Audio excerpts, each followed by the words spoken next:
મિર્ચી morning. એક એવી દિવાળી હતી જ્યારે આપણે ખરેખર દિવાળી મનાવતા હતા.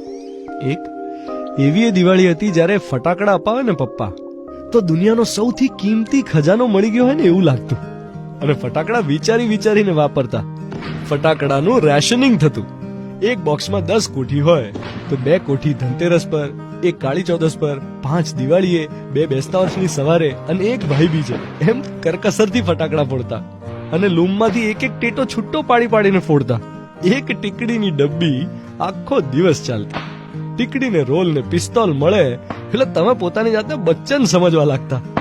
ટીકડી સાણસીથી ફોડતા, ઈંટના ટુકડાથી ફોડતા અને ચપ્પલ નીચે ઘસી નાખતા. એક એવી દિવાળી હતી જ્યારે ચોપડા પૂજનમાં તમારી ભણવાની બુક્સ મુકાય તો મજા પડી જતી. એવી દિવાળી હતી જ્યારે કાળી ચૌદસના વડા 4 રસ્તે મૂકવા જવાનું ને પછી પાછું વળીને નહીં જોવાનું. જોઈએ તો બીક લાગતી. એવી દિવાળી હતી જેમાં બધાને ઘરે પગે લાગવા જવાનું ને નવી કડકડતી 5-10 રૂપિયાની નોટો મળે અને પર્સમાં સાચવવાની, ગણ કરવાની, કયા કઝિનને કેટલા મળ્યા એમાં કોમ્પિટિશન કરવાની. એક એવી દિવાળી હતી જ્યારે મમ્મીને મઠિયા તળાવવામાં હેલ્પ કરવાની મજા પડતી. ચકરી પાડવા માટે, સેવ માટે પાડોશના આંટીઝ આપણા ઘરે આવે અને ગરમ તેલની સુગંધથી આખું ઘર મગમગતું. ઘૂઘરાની કાંગરી કેવી રીતે પડે છે એમાં ક્યુરિયોસિટી હતી.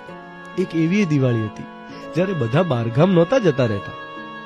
આપણે પગે લાગવા, સાલ મુબારક કહેવા વગર, ફોન કરે વગર પૂછે કોઈના પણ ઘરે જઈ શકતા. દરેક ઘરનો યુનિક નાસ્તો હોય. કોઈના હાથના જાડા મઠિયા ભાવે તો કોઈ માસીના હાથનો મગસ, કોઈ કાકીના હાથની ચોળાફળી. આ બધું ચાખવાથી જ પેટ ભરાઈ જતું. એક એવી દિવાળી હતી જ્યારે ગિફ્ટિંગનું મહત્વ નહોતું, ચોકલેટો નહોતી, સાદા આસોપાલવના તોરણ હતા, સાદી રંગોની રંગોળી હતી, બહુ તો શુભ લાભના સ્ટીકર્સ હતા. એક એવી દિવાળી હતી જ્યારે ભાઈ બીજ પર ભાઈ બહેનના દિલો મળતા અને આજે ખાલી રેસ્ટોરન્ટના બિલો મળે છે. એક એવી દિવાળી હતી જ્યારે આપણે ખરેખર દિવાળી મનાવતા હતા. મિર્ચી પર હું છું ધ્વનિત, તમારી સાથે. જેટલો વોટ્સએપમાં ફોરવર્ડ કરો છો ને એટલો હરખ તમને હકીકતમાં જડે એવી શુભકામનાઓ. હેપી દિવાળી.